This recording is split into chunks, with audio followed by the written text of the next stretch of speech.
దేవుడి నామానికి మహిమ కలుగును గాక. హల్లెలూయా. నాకు వినపడలేదు. హల్లెలూయా. దేవునికి మహిమ ఎప్పుడూ చెప్తూనే ఉండాలి. మనం చెప్పాలి. మనం చిన్నవాళ్ళమైనా పెద్దవాళ్ళమైనా, తక్కువ కులమైనా ఎక్కువ కులమైనా, కులం లేదు, మతం లేదు, మార్గం లేదు, కలర్ లేదు, ఆడ లేదు, మగ లేదు, చిన్న లేదు, పెద్ద లేదు, ప్రతి ఒక్కరూ ఒకే ఒక్క కారణం చేత సృష్టించబడ్డాం. అదేమిటంటే దేవుణ్ణి స్తుతించాలి, దేవుణ్ణి ఆరాధించాలి, ఆయన్ని కొనియాడాలి. దేవుడు మనల్ని చూసినప్పుడు ఆయన మనలో తన పోలికను చూసుకుంటాడు. నాకు ఒక చిన్న పాప ఉంది. ఆ అమ్మాయికి ఇప్పుడు 8 సంవత్సరాలు. ఆ అమ్మాయి పుట్టినప్పుడు ఏమైందంటే హాస్పిటల్లో నేను యుఎస్లో ఉన్నాను, అప్పుడు అమెరికాలో ఉన్నాను. త్వరగా వాళ్ళు ఫోన్ చేశారు, మీ ఆవిడకి ఆపరేషన్ చేయాలి, వెంటనే రావాలి అనగానే సర్లే అని చెప్పేసి వెంటనే బయలుదేరి వచ్చాను. హాస్పిటల్కి వచ్చి చూద్దాము అని చెప్పి లోపలికి ఆమెను లోపలికి తీసుకెళ్ళక ముందే డాక్టర్ వచ్చింది, నువ్వు సైన్ పెట్టాలయా, నువ్వు సైన్ పెట్టకపోతే లోపల తీసుకెళ్ళావు, అందుకే వెయిట్ చేస్తున్నాం, త్వరగా కానీ అన్నది. సరే అని సైన్ పెట్టాను. కానీ లోపల ఒక రకమైనటువంటి ఆశ, చూడాలి నా బిడ్డను చూడాలి ఎలా ఉంటుందో ప్రార్థన చేస్తున్నాను. ప్రభువా నాకు ఇంకొంచెం శక్తిని, నేను లోపలికి రావచ్చా అని అడిగాను. అడిగితే డాక్టర్ అంది, లేదు ఇది అమెరికా కాదు ఇండియానే, లోపలికి రావడానికి వీలేదంది. సరే అని చెప్పేసి వెయిట్ చేస్తున్నా. 1 గంట తర్వాత నీకు పాప పుట్టిందయ్యా అని చెప్పి తీసుకొని వచ్చి ఆ చిన్న పాపను నా చేతికి ఇచ్చింది. ఆమెను చూసినప్పుడు ఆమె కళ్ళు, ముక్కు, నోరు, చెవులు అంతా నాలాగనే కనిపించాయి. నాలాగనే మీ బిడ్డ అంతా నీలాగనే ఉంటుంది అన్న ప్రతి ఒక్కరికి నేను ఏదో ఒకటి గిఫ్ట్ ఇస్తాను. ఇప్పుడు కూడా నీకు కావాలమ్మా. దేవుడు కూడా అంతే, మనల్ని చూసి వీడు నాలాగే ఉన్నాడు అని అనుకోవాలి అనుకుంటాడు. ఎవరైనా చూసినప్పుడు వీడు అచ్చం వీళ్ళు నాయనలాగా ఉన్నాడు అని అంటే మన తండ్రులకు ఎంత సంతోషమో, మన ప్రభువుకు కూడా వీడి దేవుడు లాగానే ఉన్నాడు అని చెప్తే ఆయనకు సంతోషం. కీర్తనల గ్రంథంలో ఒక చక్కటి మాట ఉంటుంది. ఏమిటి అంటే, మీరు చూడాల్సిన అవసరం లేదు. ఏముంటుంది అంటే, వారి వేల్పుల వంటి వారైరి అని ఉంటుంది. అంటే మీరు దేన్నైతే కొలుస్తారో అలాంటి వాళ్ళే మీరు అవుతారు అని దేవుని వాక్యం చెప్తుంది.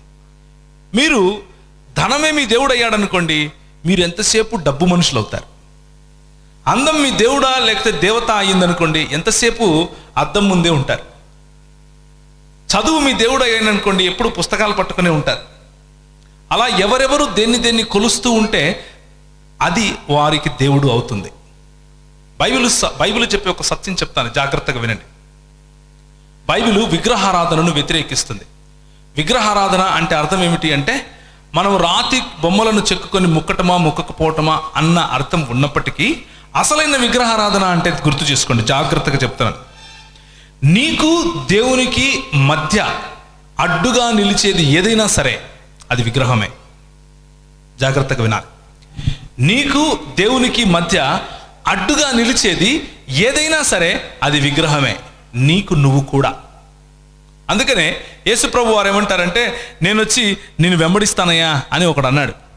అంటే నువ్వు నిజంగానే వెంబడిస్తావా అంటే, 2 రోజులు టైం ఇయ్యి, మా ఇంట్లో ఎవరు చనిపోయారు, పూడ్చిపెట్టేసి మళ్ళా వచ్చేస్తాను అంటాడు. ఇంకొకడు వస్తాడు, నీ ఆస్తంతా అమ్మి నన్ను వెంబడించు అంటాడు. వాడు వెంబడించలేకపోతాడు. ఎందుకు అంటే, మనకు దేవునికి మధ్యలో ఏదైతే అడ్డం ఉందో అదే నిజానికి మన దేవుడు. మనకు మన ప్రభువుకు మన ఇద్దరికి అంటే మనకు మన ప్రభువుకు మధ్యలో ఉన్నటువంటి అడ్డం ఏదైతే ఉందో అదే మన దేవుడు. కొంతమందికి కులం, కొంతమందికి గుణం, కొంతమందికి ఊరు, కొంతమందికి రంగు, కొంతమందికి ఆడ, కొంతమందికి మగ, కొంతమందికి మతం, కొంతమందికి ఇంకేదేదో. ఈరోజు నీకు ఏదో ప్రభు బయలుపరచులాగున మనం ప్రార్థన చేయాలి.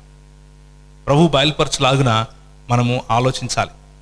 మనకున్నటువంటి ఒక రోగం చెప్తాను. ఏంటి అంటే, మనము మతానికి ఆత్మకు మధ్య అంతరం లేకపోతే వాటి మధ్య ఉన్నటువంటి భేదం కనుక్కోవటం కొంచెం కష్టం.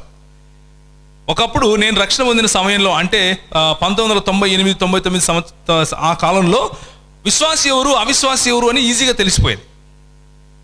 విశ్వాసి ఎవరు అవిశ్వాసి ఎవరు అని ఈజీగా తెలిసిపోయేది. వాళ్ళ బట్టలు, వాళ్ళ నడక, వాళ్ళ నడత, వాళ్ళ ప్రవర్తన, వాళ్ళ మాటలు. ఇప్పుడు అంతా ఒకటే. ఇప్పుడు విశ్వాసులు ఎవరో అవిశ్వాసులు ఎవరో కనుక్కోవటం చాలా కష్టం. అందరూ ప్రైజ్ లార్డ్ కింద మాట్లాడరు. వందనాలకు కింద ఎవడు మాట్లాడు కదా.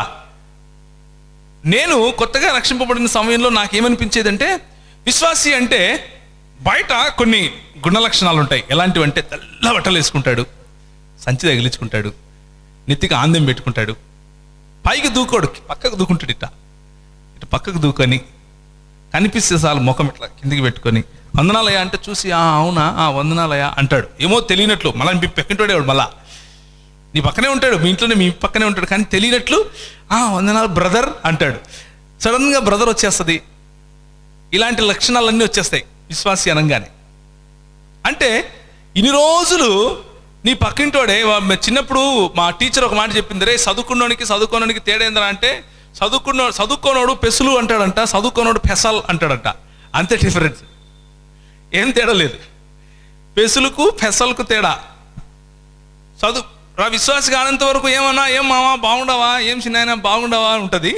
విశ్వాసి కాగానే బ్రదర్ అవుతుంది. అవునా? అదేనా విశ్వాసం అంటే? అలాంటి డెఫినేషన్కు జారిపోయింది మన సమాజం. అది మన దౌర్భాగ్యం. కానీ లూకా రాసిన సువార్తలో మన ప్రభు ఏమంటాడంటే, ఆయన హృదయములను ఎరిగినవాడు. సమూయేలు గ్రంథంలో మన ప్రభు ఏమంటాడంటే, ఆయన హృదయములను ఎరిగినవాడు. సమూయేలు గ్రంథంలో, మొదటి సమూయేలు గ్రంథంలో సౌలు దగ్గరికి, సౌలు మరి రాజుగా ఉన్న సమయంలో సమూయేలును దేవుడు సమూయేలుకి ఏమని చెప్తాడంటే, నేను ఈ సౌలును విసర్జించి ఉన్నాను గనుక నువ్వు వెళ్ళి, మరి ఒక కుటుంబం ఉంది, ఆ కుటుంబంలో ఉన్నటువంటి ప్రజలు ఉన్నారు, బిడ్డలు ఉన్నారు, వాళ్ళలో ఒకరిని రాజుగా నువ్వు ఎన్నుకోవాలి, కాబట్టి వెళ్ళు అన్నాడు. ఈయన వెళ్ళాడు, చూశాడు, వాడొచ్చాడు, పైకి దూకుని ఇట్లా రింగులు ఎంటికలు ఉన్నాయి, బాగా కండలు పొడుక్కున్నాడు. ఈయన అనుకుంటున్నాడు, అబ్బా ఈయనే ఉంటాడు మన ఇశ్రాయేలుకు రాజు, మన ఇశ్రాయేల్ రాజు ఈయనే అయి ఉంటాడు అని అనుకుని ఇక నూనె తీసి పోద్దాం అనుకున్నాడు. ప్రభు అన్నాడు, కాదు, ఆగు, తొందరపడకు, కాదు. ఇంకొకడు వచ్చాడు, కాదు. ఇంకొకడు వచ్చాడు, కాదు. ప్రభు ఎంత మాత్రం మాట్లాడటం లేదు, వీళ్ళెవరు కాదు. ప్రభుతో మాట్లాడితే ప్రభు అంటాడు, వీళ్ళెవరు కాదు, ఇంకొకడు ఉన్నాడు వీళ్ళ ఇంట్లో. అప్పుడు అడుగుతాడు, అయ్యా ఏంటయ్యా నీకు ఇంకొక కొడుకున్నాడా? ఉన్నాడు, వస్తాడు చూడు అని చెప్పి పిలిచాడు. రే నీ చిన్నోడు ఇటు రారా అంటే ఆఖరుడు వచ్చాడు. బయటకు కనిపించడానికి అంత బలాఢ్యుడేం కాదు, ఎర్రగా ఏం లేడు, చక్కగా ముక్కు లేదు, ఏమీ లేదు, మామూలుగానే ఉన్నాడు అందరితో మాదిరి.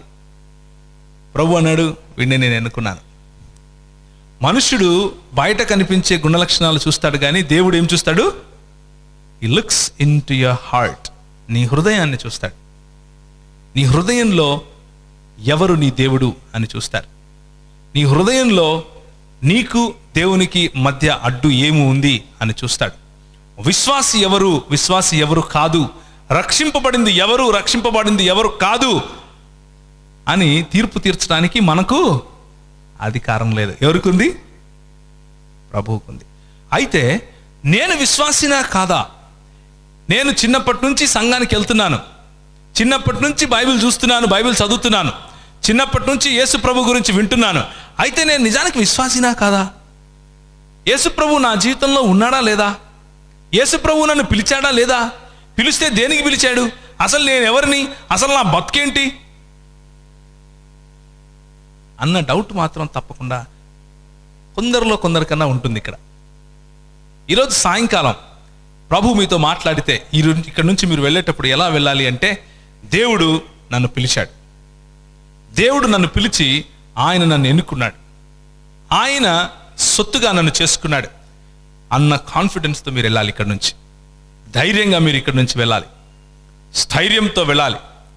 ఛాతీ ఎలా విరజిమ్ముకొని వెళ్ళాలి. ఎందుకు అంటే దేవుని వాక్యంలో శక్తి ఉంది, దేవుని వాక్యంలో సత్యం ఉంది.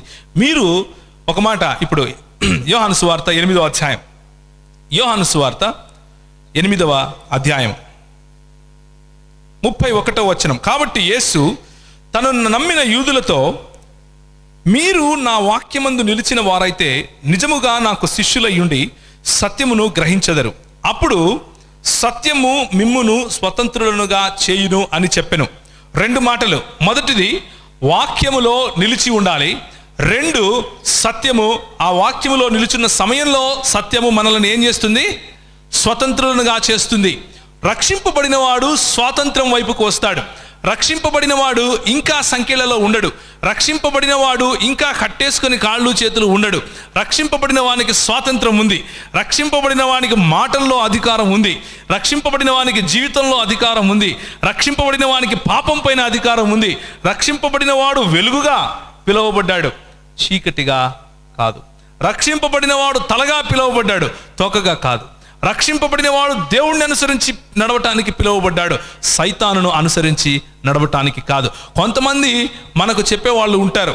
కొంతమంది ఏంటి, చాలామంది ఈ రోజుల్లో చెప్పేవాళ్ళు ఉన్నారు. ఏంటంటే, నువ్వు ఒక్కసారి మీటింగ్లో చేయెత్తినావా లేదా, అయిపోయి ఇంకేం అవసరం లేదు, డైరెక్ట్ పరలోకమే, డైరెక్ట్గా ఎడుగుతావు, ఇట్లా చేయెత్తితే పరలోకంలో ఉంటావు.